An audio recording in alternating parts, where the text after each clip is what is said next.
गीता अध्याय 11। ब्रह्मा कुमारी दृष्टिकोण से अर्थ। परमात्मा शिव द्वारा आत्माओं को सत्य का साक्षात्कार। 1। अर्जुन कौन है? ब्रह्मा कुमारी दृष्टि में अर्जुन कोई एक व्यक्ति नहीं, बल्कि हर वो आत्मा है जो इस संगम युग में परमात्मा से ज्ञान सुन रही है। आज की आत्मा भी अर्जुन की तरह पूछती है, हे परमात्मा, आपने जो ज्ञान सुनाया है, क्या वो सत्य है? क्या मैं इसे अनुभव कर सकता हूं? ये जिज्ञासा इस बात का संकेत है कि आत्मा जाग रही है। 2। विश्व रूप का रहस्य। ये कोई भौतिक दर्शन नहीं। ब्रह्मा कुमारी समझ में विश्व रूप का अर्थ विशाल आकृति देखना नहीं, बल्कि संपूर्ण सृष्टि चक्र का बोध होना है।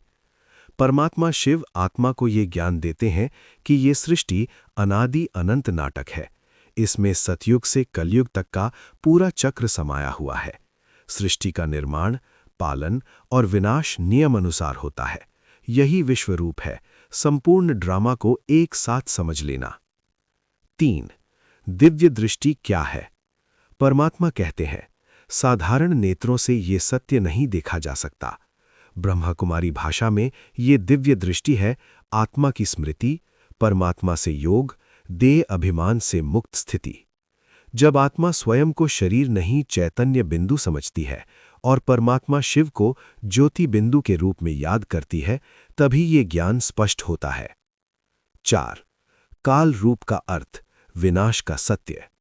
गीता में कहा गया, मैं काल हूं। ब्रह्मा कुमारी दृष्टि में इसका अर्थ है, ये संगम युग है। पुरानी तमोप्रधान दुनिया का अवश्य विनाश होना है।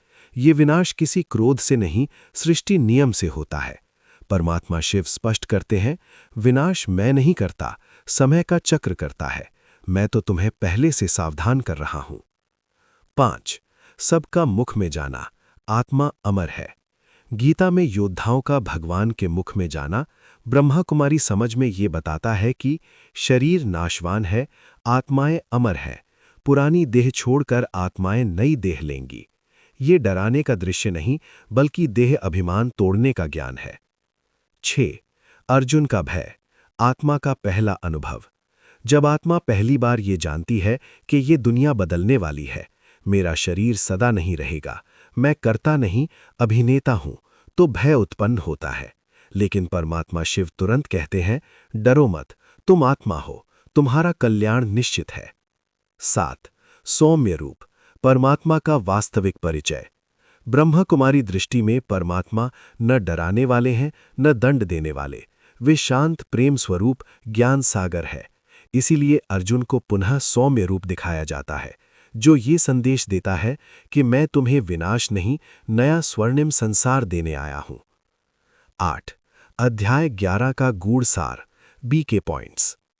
आत्मा अविनाशी है, शरीर नाशवान।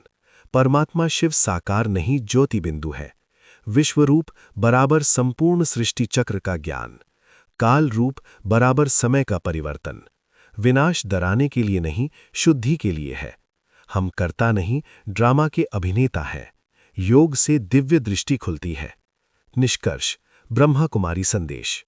गीता अध्याय 11 का वास्तविक संदेश ये नहीं है कि परमात्मा ने डरावना रूप दिखाया, बल्कि ये है कि परमात्मा शिव आत्माओं को सत्य का आईना दिखा रहे हैं। जो आत्मा इस सत्य को समझ लेती है, वो भय मुक्त हो जाती है। वो विनाश में भी कल्याण देखती है और नए सतयुगी संसार की अधिकारी बनती है। यही विश्वरूप दर्शन का वास्तविक अर्थ है।